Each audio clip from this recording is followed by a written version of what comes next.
Hello everyone, আপোনালোকে চাই আছে স্মাৰ্ট স্কুল নৰ্থ ইষ্ট আৰু মই অভিজিত মজুমদাৰ।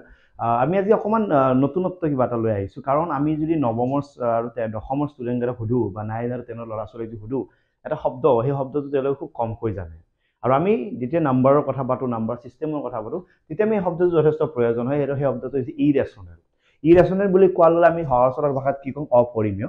অপৰিমেয় যিটো সংখ্যা বা অপৰিমেয় সংখ্যাটোৰ যোনটো কনচেপ্ট, এই কনচেপ্টটো 9ৰ ষ্টুডেণ্টকো জানাটো উচিত আৰু 10ৰ ষ্টুডেণ্টও জানাটো উচিত। কিন্তু আমি বহুত ল'ৰা ছোৱালী দেখা পাওঁ, বিশেষকৈ তেওঁলোকে অপৰিমেয় সংখ্যাৰ বিষয়ে নাজানে বা অপৰিমেয় সংখ্যা আহে ক'ৰ পৰা, কেনেকুৱা হয়, সেই বিষয়ে তেওঁলোকে ভালকৈ জ্ঞাত নহয়। গতিকে আজি আমি আপোনালোকক ক'ব বিচাৰিছোঁ বা মই তোমালোকক ক'ব বিচাৰিছোঁ যে অপৰিমেয় সংখ্যা মানে কি, কিয় লাগে অপৰিমেয় সংখ্যা নহ'লে কি প্ৰব্লেম, গোটেইখিনি কথা আজি আমি আলোচনা কৰিম। গতিকে ইৰেচনেল বিষয়ে আজি সম্পূৰ্ণ আপুনি জানিব পাৰিব। অ'কে, আৰু আপুনি ক্লাছবোৰ কৰি আছে, গোটেইবোৰ ক্লাছ কৰিছে, কেনেকুৱা পাইছে জনাব, কমেণ্ট কৰি জনাব। আশা কৰোঁ ক্লাছবোৰ নিশ্চয় আপোনালোকৰ সহায় কৰিব, ক্লাছবোৰ আপোনাক যথেষ্টখিনি সহায় কৰিব। আৰু প্ৰতিটো বস্তু আমি দিব চেষ্টা কৰি আছোঁ, আৰু কিমানখিনি দিব পাৰিছোঁ, কি দিব পাৰিছোঁ মই নাজানো ক'ব, কিন্তু আপোনালোকক মই চেষ্টা কৰি আছোঁ। মোৰ ফালৰ পৰা মই যিমান পাৰোঁ মই সিমান দিবৰ কাৰণে চেষ্টা কৰি আছোঁ। বাকী আপোনালোকৰ ওপৰত আপুনি বা কিমান বস্তুটো মোৰ পৰা ল'ব পাৰিছে। আৰু বস্তুটো যেতিয়া তুমি ল'বা ন, তুমি কপিত ধুনীয়াকৈ লিখি ল'বা হা। কপিত লিখি লৈ মেইন বস্তুবোৰ বাৰে বাৰে চাবা, লৈ পেলাই তাক অকণমান ৰিভিজন কৰিব চেষ্টা কৰিবা। তাৰপিছত কিবা যদি কনফিউজন থাকে তুমি কমেণ্ট কৰি এবাৰ তুমি বনাব পাৰা, কমেণ্ট কৰি তুমি এবাৰ দেখাব পাৰা। অ'কে, তো যিয়ে শুনক আপোনালোকৰ বাবে বা তোমালোকৰ বাবে এটা ভাল টপিক, সেই টপিকটো হৈছে ইৰেচনেল নাম্বাৰ। আৰু টপিকটো মই কমন টপিক বুলি এইকাৰণে কৈছোঁ, কাৰণ 9ৰ ল'ৰা ছোৱালীয়ে জানিব লাগিব, 10ৰ ল'ৰা ছোৱালীয়ে জানিব লাগিব, দুয়ো প্ৰকাৰৰ ল'ৰা ছোৱালীয়ে জানিব লাগিব। এইকাৰণে মই কমন টপিক বুলি নাম দিছোঁ। অ'কে, তো পোনপ্ৰথমে আমি এটা বস্তু কওঁ, এই বস্তুটোৰ নাম হৈছে ডেচিমেল। অ'কে, বস্তুটোৰ নাম হৈছে ডেচিমেল। ডেচিমেল, অ'কে, মই এমটো উঠা নাছিলে। তো বস্তুটোৰ নাম হৈছে ডেচিমেল এক্সপ্ৰেছন। তো ডেচিমেল এক্সপ্ৰেছন কি বস্তু বা ডেচিমেল এক্সপ্ৰেছন কি হয়, কিহৰ ওপৰত হয়, অকণমান মই কৈ আছোঁ। তো ডেচিমেল বুলি ক'লে সচৰাচৰ আমি এটা কথা জানো, ওপৰত কিবা এটা সংখ্যা আছে, তলত কিবা এটা সংখ্যা আছে। তলৰ সংখ্যাটোৱে যেতিয়া ওপৰৰ সংখ্যাটো হৰণ কৰিব বিচাৰে, তেতিয়া আমি কি কৰোঁ? 2 হৰণ নাযায়, নগ'লে আমি কিহেদি ষ্টাৰ্ট কৰোঁ? এটা দশমিকেদি ষ্টাৰ্ট কৰোঁ। আৰু দশমিকটো দিয়াৰ লগে লগে এটা কি আহি যায়? শূন্য আহি যায়। শূন্যটো অহাৰ লগে কি কৰোঁ? 5 4 গুণ কিমান? 20। গতিকে তলত কি থাকি যাব? শূন্য হ'ল। তো ইয়াতে যেতিয়া এনচাৰটো ওলাল, গতিকে 2/5 যেতিয়া কৰিছোঁ, তাৰ এনচাৰটো কি পাইছোঁ? 0.5 আমি কেনেকৈ লিখিব পাৰোঁ? 0.4 আমি কেনেকৈ লিখিব পাৰোঁ? 0.4 বুলি আমি লিখিব পাৰোঁ। তো যিকোনো কথা যে আমি যেতিয়া দশমিকত লিখিম, দশমিকৰ এনচাৰবোৰ অলপ বেলেগ বেলেগ ষ্টাইলত থাকে। কিছুমান এনচাৰ থাকে 3.2756 হ'ল। কিছুমান এনেকুৱা এনচাৰ থাকিব 5.2222 এনেকুৱা থাকিব। আৰু কিছুমান এনেকুৱা থাকিব 7.1010030020004 তো এতিয়ালৈকে তুমি যিমানখিনি ডেচিমেল কৰি আছা, যিমানখিনি দশমিকৰ কথা কৈ আছা, প্ৰত্যেকটো দশমিকৰ তোমাৰ এটা কনচেপ্ট থাকিব। আৰু সেই কনচেপ্টটো হৈছে কি? দশমিকৰ সংখ্যাবোৰ সদায় 3টা ষ্টাইলত থাকে। প্ৰথম ষ্টাইল হৈছে 3.2756 এনেকুৱা, দ্বিতীয় ষ্টাইল হৈছে 5.2222 এনেকুৱা, আৰু তৃতীয় ষ্টাইল হৈছে 7.1010030020004 এনেকুৱা। ঠিক আছে, তো ইয়াতে কি হয়? আমি যেতিয়া 3 প্ৰকাৰৰ দশমিক পাওঁ, সেই দশমিক কেইটাৰ কিছুমান নাম থাকে। কিছুমান দশমিক এটা জেগাত আৰম্ভ হৈ এটা জেগাত ধুনীয়াকৈ শেষ হৈ যায়, আৰু কিছুমান দশমিকৰ পিছফালে বাৰে বাৰে চেম নম্বৰ আহি থাকে। যিবোৰ সংখ্যা এটা জায়গাত যেতিয়া ৰখি গৈছে, দেখিছা 3.275 সেই সংখ্যাবোৰ এটা জায়গাত ৰখি গৈছে। যিবোৰ সংখ্যা এটা জায়গাত ৰখি যায়, সেই সংখ্যাবোৰ এটা নাম আছে, তাৰ নাম হৈছে টাৰ্মিনেটিং নাম্বাৰ। কি নাম্বাৰ বুলি কয়? টাৰ্মিনেটিং। মনত থাকিব। অ'কে, টাৰ্মিনেটিং মানে আল্টিমেটলি অসমীয়াত ক'লে পৰিসমাপ্ত মিনিং কৰে, পৰিসমাপ্ত সংখ্যা বুলি ক'ব পাৰি। অ'কে, তো যিবোৰ সংখ্যা দশমিকৰ পিছত এটা জায়গাত ৰখি যায়, সেই সংখ্যাবোৰৰ নাম হৈছে পৰিসমাপ্ত সংখ্যা। দ্বিতীয়তে এটা আছে 5.2222, আৰু এই যোনটো 2 বাৰে বাৰে ওলাই আছে, তাৰ এটা ষ্টাইলত লিখিব পাৰি 5.2 বাৰ এনেকৈ দিব পাৰে। 2 বাৰে কি মিনিং কৰে? 2 বাৰে বাৰে আহি আছে, গতিকে 2 বাৰ বুলিও দিব পাৰে। অ'কে, গতিকে 5.2 বাৰ বুলি দিয়াৰ লগে লগে তুমি গম পাবা যে 2টো বাৰে বাৰে আহি আছে। যেতিয়া এটা সংখ্যা দশমিকৰ পিছফালে যেতিয়া বাৰে বাৰে আহি থাকিব, যেতিয়া সেই দশমিকৰ সংখ্যাটোক আমি এটা নাম দিওঁ, আৰু সেই নামটো হৈছে যেতিয়া দশমিকৰ পিছত ৰৈ যায়, তাৰ নামটো কি দিছিলোঁ? টাৰ্মিনেটিং বুলি দিছিলোঁ। আৰু যেতিয়া দশমিকৰ পিছত বস্তুটো বাৰে বাৰে আহি থাকে, তাৰ নাম হৈছে নন টাৰ্মিনেটিং নাম্বাৰ বুলি কয়। নন টাৰ্মিনেটিঙৰ অৰ্থ হৈছে কি? যিবোৰে দশমিকৰ পিছত ৰৈ নাযায়, তাৰ নাম নন টাৰ্মিনেটিং। ইও ৰৈ যোৱা নাই, দৌৰে নাম নন টাৰ্মিনেটিং। বাট ই ৰৈ নগ'লেও কিন্তু এটা ষ্টাইলত গৈ আছে, আৰু সেই ষ্টাইলটো হৈছে non terminating and repeating. Non terminating and what repeating তো নন টাৰ্মিনেটিং আৰু ৰিপিটিং বুলি ক'লে গম পাবা যে সংখ্যাবোৰ ৰৈ যোৱা নাই বাট বাৰে বাৰে এটা সংখ্যাই আহি আছে অৰ্থাৎ ৰিপিট কৰি আছে গতিকে তাৰ নাম হৈছে non terminating and repeating okay তৃতীয় স্থানত যিটো সংখ্যা দেখিছো ইয়াত দশমিকৰ পিছফালৰ যিকেইটা নম্বৰ সেই নাম্বাৰকেইটা উলট পালটকে গৈ আছে উলট পালটকে গৈ থকা ইহঁতৰ নাম হৈছে ৰখি যোৱা নাই কাৰণে নামটো হৈছে নন টাৰ্মিনেটিং ৰখি যোৱা নাই কাৰণে নামটো হৈছে নন টাৰ্মিনেটিং আৰু ইহঁতে ৰিপিট হৈছে নেকি কিবা ৰিপিট হোৱা দেখিছা নেকি ৰিপিটটো মানে জাষ্ট যি মন যায় সেই আহি আছে ইয়াৰ নাম হৈছে নন টাৰ্মিনেটিং নন ৰিপিটিং বুলি কোৱা হয় নন টাৰ্মিনেটিং আৰু নন ৰিপিটিং বুলি কোৱা হয় মনত থাকিব এটো হৈছে টাৰ্মিনেটিং নাম্বাৰ যেটো দশমিকৰ পিছত এটা জায়গাত ৰখি যায় দ্বিতীয়টো হৈছে non terminating and repeating number দশমিকৰ পিছত এটা নাম্বাৰে বাৰে বাৰে আহি থাকিব আৰু তৃতীয়টো হৈছে non terminating and non repeating number মানে দশমিকৰ পিছত ইহঁতে ৰখিও নাযায় উলট পালটকে আহি থাকে গতিকে ইয়াৰ নাম হৈছে নন টাৰ্মিনেটিং নন ৰিপিটিং তো এইটো টাৰ্মিনেটিং যেটো ৰখি যাব ইহঁত দুটা ৰখি নাযায় গতিকে নন টাৰ্মিনেটিং যদি তুমি অলপ ভালদৰে কথা পাতা ভালদৰে চোৱা যেটো সংখ্যা এটা জায়গাত ৰখি যায় যেটো সংখ্যা এটা জায়গাত ৰখি যায় সেই সংখ্যাটোক আমি কি কৰিব পাৰো ৰেচনেল নাম্বাৰলৈকে কনভাৰ্ট কৰিব পাৰো কি কৰিব পাৰো ৰেচনেল নাম্বাৰলৈকে কনভাৰ্ট কৰিব পাৰো যেটো এটা দশমিকৰ পিছত এটা জায়গাত ৰখি যায় তাক আমি কি কৰিব পাৰো ৰেচনেল নাম্বাৰলৈকে কনভাৰ্ট কৰো ৰেচনেল নাম্বাৰ আমি হোৱাট p/q ষ্টাইলত ইয়াক লিখিব পাৰো প্ৰবলেম একো নাই দশমিকটো উঠাই দিম তলত শূন্য আহি যাব যিমানটা লাগে আৰু যেটো সংখ্যা বাৰে বাৰে ৰিপিট হৈ থাকে সেই সংখ্যাটোকো আমি ৰেচনেল নাম্বাৰলৈকে কনভাৰ্ট কৰিব পাৰো ৰেচনেল নাম্বাৰ মানে হৈছে কি p/q ষ্টাইলত ইয়াক আমি লিখিব পাৰো মনত থাকিব টাৰ্মিনেটিং নাম্বাৰ কেটাক আমি ৰেচনেল বনাব পাৰো অৰ্থাৎ p/q বনাব পাৰো নন টাৰ্মিনেটিং যিবোৰ ৰিপিট হৈ থাকে সেইবোৰ সংখ্যাকো আমি ৰেচনেল বনাব পাৰো অৰ্থাৎ p/q ষ্টাইলত বনাব পাৰো আৰু এনেকুৱা কিছুমান সংখ্যা আছে যিবোৰ দশমিকৰ পিছফালে বাৰে বাৰে গৈ থাকিব বা উল্টা পুল্টাকে গৈ থাকিব তেতিয়া সেই সংখ্যাবোৰক আমি ৰেচনেল ষ্টাইলত লিখিব নোৱাৰো অৰ্থাৎ p/q ষ্টাইলত এইটো সংখ্যাক বনাব নোৱাৰি তেতিয়া এই সংখ্যাটোৰ নাম হ'ব ইৰেচনেল নাম্বাৰ এই সংখ্যাটোৰ নাম হ'ব ইৰেচনেল নাম্বাৰ মনত থাকিব দশমিকৰ পিছফালে কোনোবা ৰৈ গৈছে তাক ৰেচনেল বনাব পাৰি অৰ্থাৎ p/q ষ্টাইলত লিখিব পাৰি দশমিকৰ পিছফালে বাৰে বাৰে এটা নম্বৰ আহি আছে তাক আকৌ ৰেচনেল অৰ্থাৎ p/q ষ্টাইলত বনাব পাৰি দশমিকৰ পিছফালে উলট পালটকে আহি আছে অৰ্থাৎ ইয়াক উলট পালটকে আহি থকা ইয়াক p/q ষ্টাইলত বনাব নোৱাৰি কিন্তু এনেকুৱা টাইপৰ সংখ্যাবোৰ কি বুলি কয় ইৰেচনেল নাম্বাৰ বুলি কোৱা হয় মনত থাকিব কি বুলি কোৱা হয় ইৰেচনেল নাম্বাৰ বুলি কোৱা হয় তুমি ডেসিমেলৰ কনসেপ্টটো বুজি পাইছা কিছুমান ডেসিমেল দশমিকৰ পিছত ৰৈ যায় কিছুমান ডেসিমেল দশমিকৰ পিছত বাৰে বাৰে ৰিপিট হৈ থাকে আৰু কিছুমান ডেসিমেল দশমিকৰ পিছত উলট পালট হৈ থাকে আৰু যিবোৰ উলট পালট হৈ থাকিব সেইবোৰক আমি কি বুলি কওঁ ইৰেচনেল নাম্বাৰ বুলি কওঁ অৰ্থাৎ অপৰিমেয় সংখ্যা বুলি কওঁ মনত থাকিব সবৰে মনত থাকিব একো প্ৰবলেম নাই ওকে তো নেক্সট এটা চাও তো ডেফিনেশন অফ ইৰেচনেল নাম্বাৰ বুলি কোৱাৰ লগে লগে নাম্বাৰ 1 ডেফিনেশনটো কি পালো যেতিয়া দশমিকৰ পিছত কোনোবা সংখ্যা উলট পালটকে আহি থাকিব তেতিয়া তাক আমি কি বুলি কওঁ ইৰেচনেল নাম্বাৰ বুলি কওঁ এটা ফাৰ্স্ট নাম্বাৰ 1 ডেফিনেশন হল দুই নম্বৰ ডেফিনেশন যে আমি ৰুট অভাৰৰ ক্ষেত্ৰত ক'ব যাও আমি জানো কিছুমান ৰুট অভাৰ আছে ৰুট অভাৰ 4 এটা ভ্যালু আছে 2 বা প্লাস মাইনাস 2 বুলি ক'ব পাৰা ৰুট অভাৰ 9 মানে তোমাৰ ভ্যালু আছে কিমান 3 এইবোৰ প্ৰবলেম নাই ইয়াত ৰুট অভাৰৰ এটা ধুনীয়া আনসাৰ আছে যেতিয়া অকল ৰুট অভাৰ 5 থাকিব তাৰ একো বিশেষ আনসাৰ তোমাৰ হাতত নাই ৰুট অভাৰ 7 থাকিব যেটা তাক ডাইৰেক্টলি তুমি ভাঙিব নোৱাৰা তো এনেকুৱা কিছুমান সংখ্যা যিবোৰ ৰুট অভাৰৰ ভিতৰত থাকিব কিন্তু হিয়তক আমি ভাঙিব নোৱাৰো হিয়তৰ এটা এস্টিমেট আমি ভ্যালু ডাইৰেক্টলি শো কৰিব নোৱাৰো কিবা এটা দশমিকত ওলাব কিন্তু আমি শো কৰিব নোৱাৰো ওলালেও কিন্তু এনেকুৱা টাইপতে ওলাব দশমিকৰ পিছত উলট পালট কিবা ওকে ইয়াৰ আনসাৰটো ওলাইছে কিন্তু ইয়াৰ আৰু ইয়াৰ আনসাৰটো ডাইৰেক্টলি নুলাই ডাইৰেক্টলি যদি ইহতৰ আনসাৰটো যদি নুলাই তেতিয়া ইহতৰ এটা নাম থাকিব ইহতৰ নামটো হৈছে কি ইৰেচনেল নাম্বাৰ যাক আমি কি বুলি কওঁ অপৰিমেয় সংখ্যা বুলি কওঁ ইৰেচনেল নাম্বাৰ যাক আমি কি বুলি কওঁ অপৰিমেয় সংখ্যা বুলি কওঁ ক্লিয়াৰ হ'ব ওকে তো অপৰিমেয় সংখ্যাৰ প্ৰথমটো ডেফিনেশন যদি দশমিকৰ ওপৰত দিব লাগে তেতিয়া ইহতৰ ডেফিনেশনটো হ'ব দশমিকৰ পিছত উলট পালটকে গৈ থাকিব কমপ্লিট বেলেগ হয় আৰু যদি ৰুট অভাৰৰ ক্ষেত্ৰত ইহতৰ ডেফিনেশন দিব লাগে তেনে যিবোৰ ৰুট অভাৰ আমি ভাঙিব নোৱাৰো হিয়তৰ নাম কি হ'ব অপৰিমেয় বা ইৰেচনেল নাম্বাৰ হ'ব ইয়ালৈকে ঠিকে আছে ওকে প্ৰবলেম নাই ওকে তো এক্সাম্পল কিছুমান দিম তো প্ৰথম এক্সাম্পল মই দশমিকৰ এক্সাম্পল তোমাক অলৰেডি দিলো এইবোৰ দশমিকৰ এক্সাম্পল উল্টা পুল্টা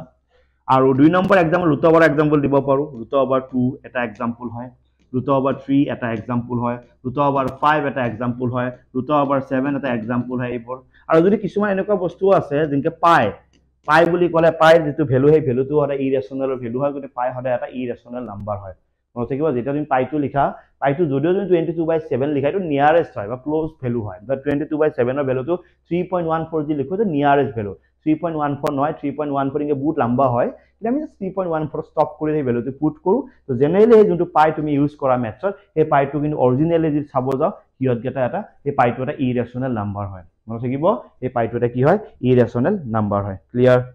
ওকে তো এক্সাম্পল বুলি কলে নাম্বাৰ 1 দশমিকৰ এক্সাম্পল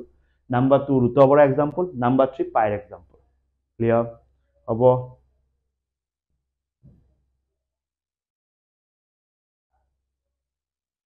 ক্লিয়াৰ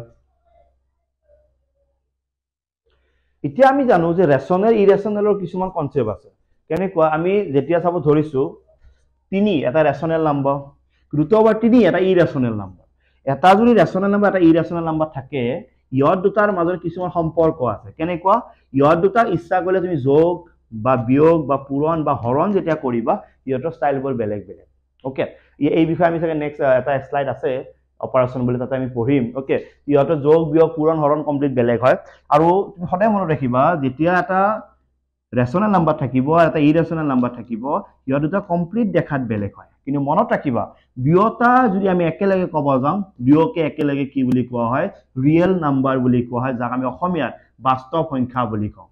কি বুলি কওঁ বাস্তৱ সংখ্যা বুলি কওঁ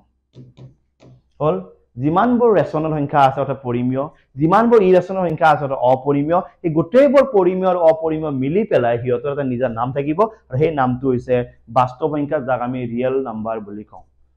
হিয়তৰ নাম হৈছে বাস্তৱ সংখ্যা যাক আমি ৰিয়েল নাম্বাৰ বুলি কওঁ মনত থাকিব যিমানবোৰ পৰিমেয় যিমানবোৰ অপৰিমেয় সংখ্যা আছে গোটেইবোৰ একেলগে কি বুলি কয় ৰিয়েল নাম্বাৰ যাক আমি বাস্তৱ সংখ্যা বুলি ক'ব পাৰো ক্লিয়াৰ তো আজিৰ পৰা মনত ৰাখিবা সংখ্যাৰ মেইন সংখ্যা হৈছে দুটা এটা ৰিয়েল নাম্বাৰ এটা ইমাজিনাৰী নাম্বাৰ আৰু সেই ৰিয়েল নাম্বাৰৰ ভিতৰত দুটা মেইন নাম্বাৰ আছে এটাৰ নাম ৰেশনাল আৰু এটাৰ নাম ইৰেশনাল হ'ব আৰু সেই ৰেশনালৰ ভিতৰতে আমাৰ natural number whole number integer এইবোৰ সব থাকে আৰু ইৰেশনালৰ ভিতৰত হৈছে যিকেইটা মই অলৰেডি অকমান আগৰ এক্সাম্পল দিলো সেইবোৰ ইৰেশনাল নাম্বাৰৰ ভিতৰত থাকে ইয়ালৈকে প্ৰব্লেম নাই ঠিকে আছে বুজি পাইছে ইয়ালৈকে পইচা ওকে এতিয়া কৈ আছো অপাৰেশন অফ ইৰেশনাল নাম্বাৰ সো আমি ইৰেশনাল নাম্বাৰৰ যোগ বিয়োগ পূৰণ হৰণ জানিব লাগিব তাৰপৰ এটো ৰুট অভাৰ 2 এটো ৰুট অভাৰ 2 দুয়োকে যেতিয়া আমি যোগ কৰিম ইয়াৰ কনসেপ্ট কেনেকৈ চোৱা এটা ৰুট অভাৰ 2 এটা ৰুট অভাৰ 2 মানে ইয়াক এনেকৈ লিখিব পাৰি দুটা ৰুট অভাৰ 2 ঠিক আছে ইয়াতে তিনিটা ৰুট অভাৰ 2 ইয়াতে এটা ৰুট অভাৰ 2 বিয়োগ হৈছে কেইটা ৰুট অভাৰ 2 থাকিব দুটা ৰুট অভাৰ 2 থাকিব ক্লিয়াৰ এটো ৰুট অভাৰ 2 আৰু এটা ৰুট অভাৰ 2 যদি পূৰণ হৈ যায় তেতিয়া মনত ৰাখিবা সদায় ৰুট অভাৰ 2 পূৰণ হলে ৰুট অভাৰ কি হয় জানা 2 2 যা 4 হয় কিন্তু ৰুট অভাৰ 4 মানে আকৌ কি হয় 2 হয় গতিকে ৰুট অভাৰ 2 মানে আমি কি লিখিব পাৰো 2 লিখিব পাৰো সব ইয়াত ৰুট অভাৰ 2 আছে 3 আছে ইয়াত ৰুট অভাৰ 2 আছে দকে পূৰণ কৰিলে আগৰটো কেনেকৈ কৰিছিলা 2 2 যা 4 এবাৰ কৰিবা 3 2 যা 3 2 গুণ কিমান 6 এই 6 টো ভাঙিব নোৱাৰো কাৰণে আনসাৰটো কেনেকৈ থাকিব এনেকৈ থাকিব ক্লিয়াৰ ওকে সব এটো ৰেশনাল নাম্বাৰ সব এটো ইৰেশনাল নাম্বাৰ যদি ৰেশনাল এটা আৰু ইৰেশনাল এটা যদি মই যোগ কৰিব যাও তেতিয়া দেখাত কেনেকৈ হ'ব 2 + √5 এনেকৈ হ'ব আৰু এই যোনটো 2 + √5 দেখিছা ইয়াত তুমি একো লৰচৰ কৰিব নোৱাৰা 2 + √5 টো যেনেকৈ দেখিছা তুমি হেনেকৈ লিখিব লাগিব তাক একো বেলেগ কৰিব নোৱাৰা আৰু সেই 2 + √5 যোনটো কনসেপ্ট সেই কনসেপ্টটো তুমি লৰচৰ কৰিব নোৱাৰা আৰু এই কনসেপ্টটো যেনেকৈ দেখিছা তুমি তেনেকৈ থাকিব আৰু ইয়াৰ যোনটো ৰিজাল্ট ই অকলে ৰেশনাল ই অকলে ইৰেশনাল দুটা প্লাস কৰিলে কিন্তু আনসাৰটো কি হ'ব ইৰেশনাল দুয়ে প্লাস কৰাৰ পিছত দুয়ে একেলগে কি বনি যাব ইৰেশনাল বনি যাব অৰ্থাৎ অপৰিমেয় বনি যাব মনত থাকিব দুইটো অকলে কিন্তু পৰিমেয় ই অকলে কিন্তু অপৰিমেয় দুয়োকে যোগ কৰিলে গোটেইখিনি একেলগে কি হ'ব অপৰিমেয় অৰ্থাৎ ইৰেশনাল নাম্বাৰ হ'ব মনত থাকিব ক্লিয়াৰ ওকে ওকে এটো অপৰিমেয় এটো অপৰিমেয় দুয়োকে যোগ কৰিছো আগৰবাৰ যোগ কৰিব নোৱাৰো হিয়তে এনেকা স্টাইলতে থাকিব কিন্তু এইবাৰ যোগ কৰিব পাৰিম √3 মানে কি দুটা √3 আৰু মনত ৰাখিবা এটো অপৰিমেয় যোগ কৰিছো আনসাৰটো আকৌ অপৰিমেয় যোগ কৰিছো আনসাৰটো আকৌ অপৰিমেয় গতিকে আজিবা মনত ৰাখিবা অপৰিমেয় আৰু পৰিমেয় যদি যোগ বা বিয়োগ কৰা যায় আনসাৰটো হলে অপৰিমেয় হয় ক্লিয়াৰ 2 নম্বৰ অপৰিমেয় যদি পূৰণ কৰো আনসাৰটো আকৌ অপৰিমেয় হ'ব পাৰে অপৰিমেয় যদি পূৰণ কৰো আনসাৰটো পৰিমেয়ও হ'ব পাৰে বুজি পাইছা না আকৌবাৰ কৈছো অপৰিমেয় পূৰণ কৰিলে এনসাৰটো আকৌ অপৰিমেয় হ'ব পাৰে